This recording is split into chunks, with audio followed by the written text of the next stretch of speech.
আসসালামু আলাইকুম রাহমাতুল্লাহ।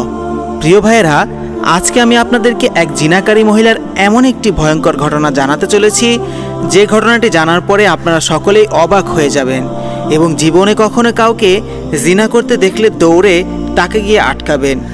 কি সেই ঘটনা আর কেনই বা সেই জিনাকারী মহিলার উপরে মৌমাছি আক্রমণ করেছিল, আজকের এই ভিডিওতে আমি আপনাদেরকে বিস্তারিত সব কিছুই জানাবো ইনশাআল্লাহ। তাই ভিডিওটি শুরু করার আগে আসুন একটু প্রার্থনা করি। হে মহান আল্লাহ, আপনি আমাদের সকলের গুনাহকে ক্ষমা করে দিন এবং জিনা থেকে আমাদের মুক্ত রাখুন। যারা গুনাহ ও জিনা থেকে বিরত থাকতে চান তারা সকলেই কমেন্টে লিখুন আমিন এবং এই ভিডিওটিতে একটি লাইক দিন। ও যারা চ্যানেলটি এখনও সাবস্ক্রাইব করেননি তারা চ্যানেলটি এখনই সাবস্ক্রাইব করুন। এই ঘটনাটি খুব বেশি পুরনো নয়।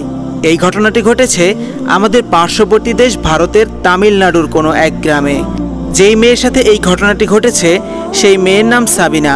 সাবিনা দেখতে শুনতে এত সুন্দরী যে একবার তাকে দেখে সে আর চোখ ফেরাতে পারে না। আর সাবিনা তাদের গ্রামের মধ্যে সবচেয়ে সুন্দরী।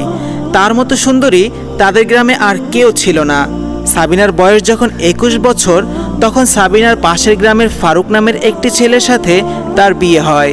আর সেই ছেলেটি সাদাসিধা ছিল এবং অনেক সহজ সরল ছিল।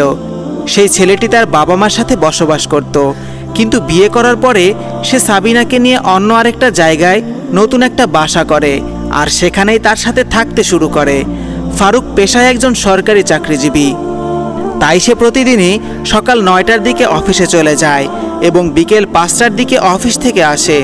আর এই সময়টাতে সাবিনা একাই বাসায় থাকে। আর এই সময়টাতে সাবিনা এমন এক খারাপ কাজ করত যেটা কিনা তার স্বামী কখনো কোনোদিন কল্পনাও করতে পারেনি।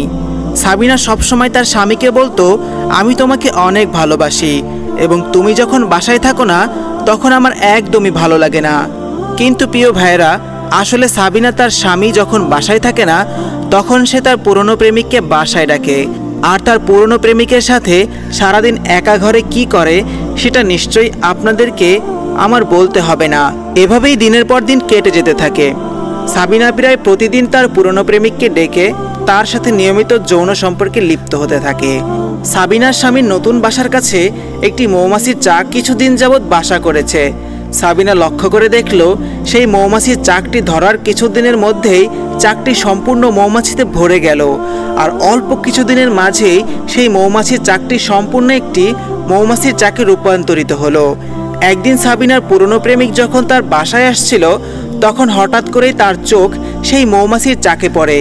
সে তখন সাবিনাকে বলে, আমি যে তোমাদের বাসায় এভাবে আসি আর সারাদিন তোমার সাথে দিন কাটিয়ে আমি আবার চলে যাই, অন্য কেউ না কেউ তো আমাদেরকে দেখছে। তখন সাবিনা বলল, কে দেখবে? এই বাসায় তো তুমি আর আমি ছাড়া কেউ থাকে না। তখন সাবিনার পুরনো প্রেমিক বলল, কেন?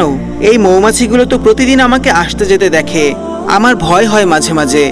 এই মৌমাছিগুলো যদি আমাদের উপর ঝাঁপিয়ে পড়ে আমরা তো অনেক বড় একটি পাপ করছি।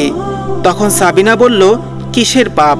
আমি তোমাকে ভালোবাসতাম, তোমাকে বিয়ে করতে পারিনি, আর এখন সুযোগ হচ্ছে তোমার সাথে আমার একান্ত সময় কাটানোর, এতে আবার পাপ কিসের?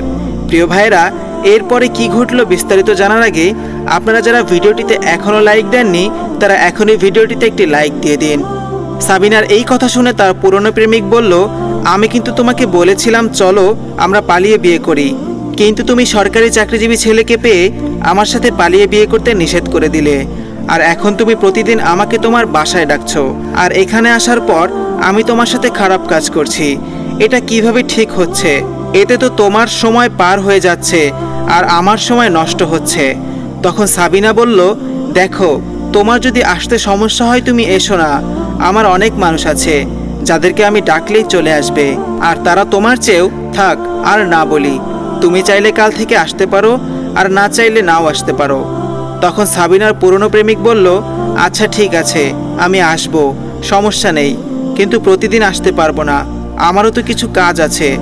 এরপর সাবিনা আরও বেশি খারাপ হয়ে যায় এবং সে তার আরও পুরনো অন্যান্য প্রেমিকদেরকে তার বাসায় ডাকতে শুরু করে এবং তাদের সাথে সারাদিন একান্ত ঘরে জেনার কাজে লিপ্ত হতে শুরু করে।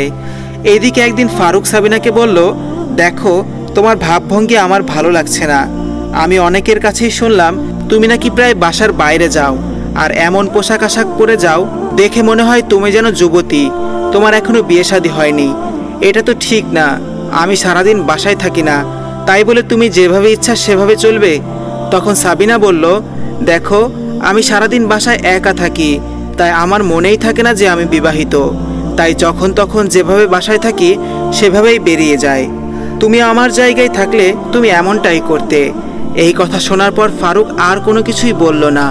সাবিনাকে শুধু এতটুকুই বলল, তুমি যেভাবেই চলো শুধু সাবধানে চলবে, যেন মানুষজন আমাকে কোনো খারাপ কথা না বলতে পারে।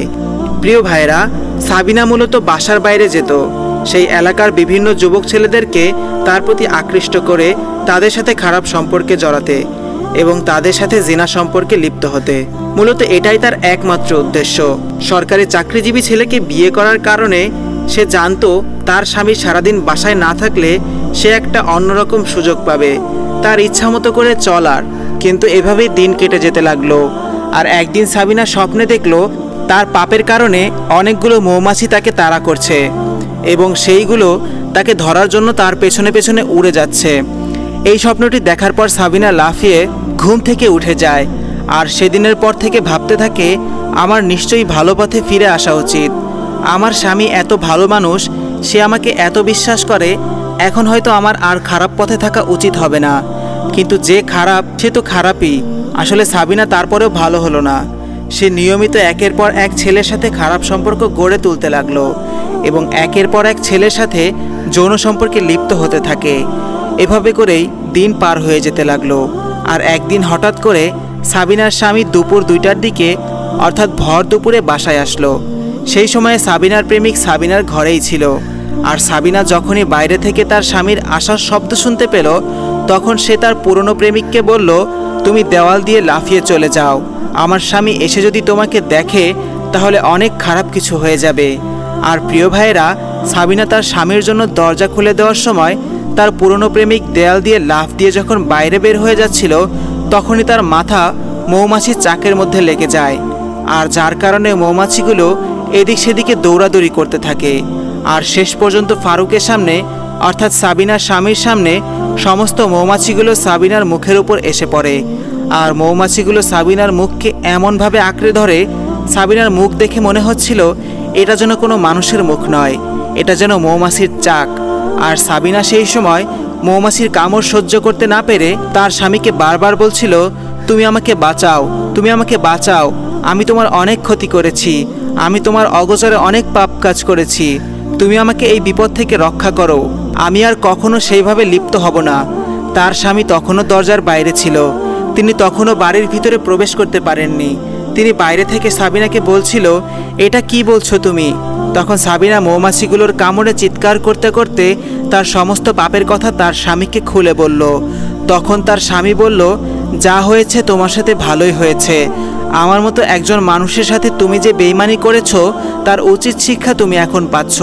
দেখো কি হয় তোমার সাথে। আমি অফিসে চলে যাচ্ছি, বিকেলে ফিরে আসব, আর তখন এসে যেন আমি আমার বাসায় না দেখতে পাই।